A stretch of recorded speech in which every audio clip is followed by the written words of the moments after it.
The leading female voice of the civil rights movement has... I'm Jose Sanders. And I'm Judy Sue. Tomorrow at 5 a.m., What's Bugging You? Consumer Reports tackles the most common technology problems. Plus all the Hawks highlights as they continue their quest for the cup. And weather and traffic on the 7s tomorrow at 5 a.m. Tracy's back. Sun's still out a little bit, right? Little cloud cover. Yeah, it's kind of like a milky sky, I call it. Milky? Does that That's a give good you description, kind of an idea? So every once in a while we'll see. Yeah. And then, And you can see it through some thin overcast at times, the sunshine. It seems so much better. It's nice. I know. It was chilly for me this morning. Yeah. You know, 4-layer day today. That's all. Good morning to you. Hey, it was a cold start for many of you with temperatures in the 30s once again. Aurora bottoming out at 31 degrees, Waukegan 33. In DeKalb, 35, along with out in West Chicago, Kankakee and Morris down to 37. In Valparaiso, dropped to 38 degrees this morning. 57 will be, or actually 64 is going to be our high temperature today. That was from yesterday. Let's cross that out. I have to get a 64 in there. 38 degrees, that was our low this morning at O'Hare. Records intact. Allergy counts for you today. Trees in the moderate range. Molds reporting low today. Right now, it's 57 at O'Hare. Wind is out of the east-northeast, only at about 3 miles per hour, so a very light wind for us here today, but it is still coming off of that lake, and for that reason, it's 49 at the lakefront.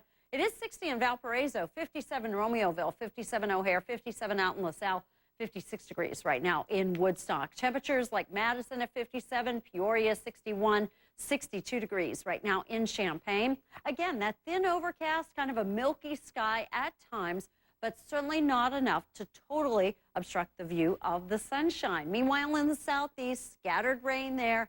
Still no rain prospects for us until late Friday and in through the weekend. Tomorrow, really tonight, this cold front is going to be coming our direction. I think it will set our temperatures back a little bit here tomorrow.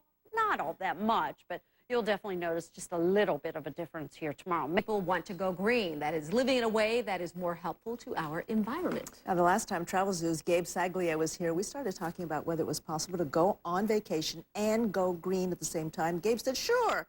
He did some research. He came back to show us the results of I that even wore a research. little green to drive the point home. Good for you. Yeah, you know, in every sector of the travel industry now, if you're not doing something to come across as green or certainly be green, you're a little behind the curve. I mean, it's in the last few years, it's really trickled down across every sector of the industry, from airlines to hotels to car rental companies. So if you're as a consumer looking to have a great experience, but also feel good about doing something friendly for the environment, you have more options now. Let's start with the airlines, too. So you're going to go fly somewhere. There are certain airlines that are friendlier to the environment than others? Well, there's certainly some are much more aggressive about pushing the fact that they are taking measures to be green. Delta promotes the fact that they recycle all the carpets on their airplanes. They recycle about 2 million aluminum cans a week. Virgin America has a corporate goal to reduce, to increase their fuel efficiency by 30% by the year 2020.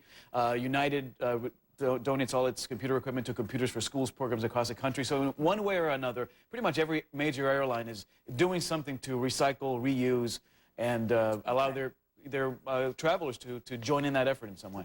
Okay, let's talk about hotels, right? Because hotels are doing a lot also. Yeah, a lot of it you see in hotels. I mean, hotel chains have these pretty substantial corporate goals. They're also either building hotels from scratch to be eco-friendly, or they're retrofitting a lot of their hotels to gain sort of that green seal of approval. The benchmark being the LEED certification, L-E-E-D. There's a very active chapter here in Chicago. It's it's put out by the U.S. Green Building Council, architects, builders, contractors, U.S. government agencies, that basically gauge what you've done to design, build, or operate a hotel green in a green fashion, and that stamp of approval can be as effective as the stars you get from AAA. We have one here. That's the Hotel Felix, right? Indeed. The Hotel Felix in the River North neighborhood, 4-star hotel. They just finished a multi-million-dollar renovation that got them LEED silver certification, the first hotel in the city to get it. All the carpets are made from recycled materials. They use low-voltage lighting in the lobby. But they don't give up on the luxury, which is gives it a 4-star rating. Are there popular chains, hotel. too? Are there chains? Certainly chains. The Kimpton chain, there are 4 Kimptons here in Chicago. The Kimpton chain has an Earth Care program. They serve organic coffee in the lobby, biodynamic wines in their wine hour at night. They use eco-friendly products, soy inks when they print your bill. Fairmont has a corporate goal of reducing its greenhouse gas emissions by 20% in the next 3 years. So, and the Starwood chain, which owns Sheraton, W, Westin, they have a brand new brand, Element, which the goal being that every hotel in that chain will be LEED certified, and they're all built and designed from the ground up to be sustainable. Okay. And let's talk about City Flats Hotel in Holland, Michigan. That's not too far from us. No, and this actually is the first hotel in the entire Midwest to get LEED Gold certification, which is a notch that's pretty high up there. This building was designed from the bottom up as a green hotel.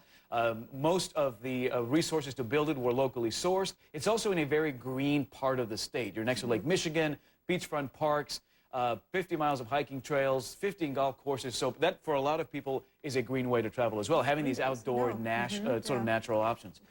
This is the Element Lexington right outside Boston. Again, this is part of that Element brand.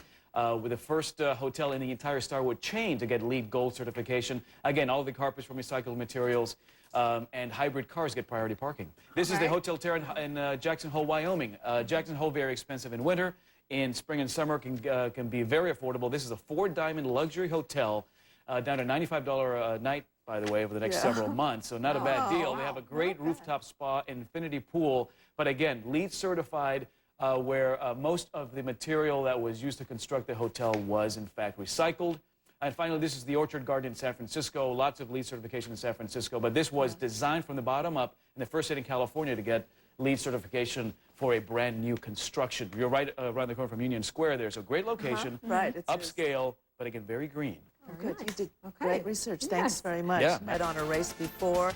Maybe you've wondered, how does it work? Well, Alyssa Ali is a handicapper at Arlington Racetrack. She's one of the few females in the country who does this. And so we wonder, do you have to have been somebody who has been around horses all your life and you know horses, or is it somebody who just reads the statistics a lot? Well, you don't really need to know horses that well, but what is really cool about Arlington Park, our racetrack in Arlington Heights, in Chicago's backyard, as we like to say, our daily racing guide actually shows people how to read it. And what it is, it just tells people, you know, this horse has won a few times in the past, or comments on the races. It's really just looking at how the race performed.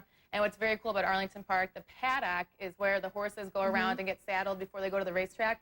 And it's beautiful paddock where that actually helps to, I know some people pick horses by the name, and that actually does work sometimes. So really looking at the horse's physical appearance, and there's a lot that goes into it, but it's not as hard as people think.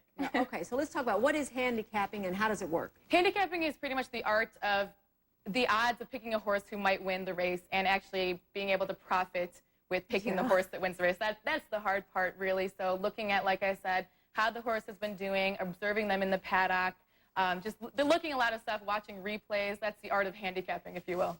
So it's not so much you can look at a horse and say, all right, I can see and I know the lineage of this horse, and I'll place my bet based on that? You can. It's hard. If we saw a program, it shows where the horse broke from, their post position. That's when they come out of the gate. If they go to the front, and it actually has really cool comments saying, you know, this horse was steadied at the first turn, which would mean they kind of jerked back. The jockey had to jerk them back a little, which meant, okay, maybe next time this horse races, if they don't get into that traffic trouble, that's something you look at. So there's a lot that goes into it, but if a lot people of different things, and you put it all together. And how good is handicapping at really helping you win the race?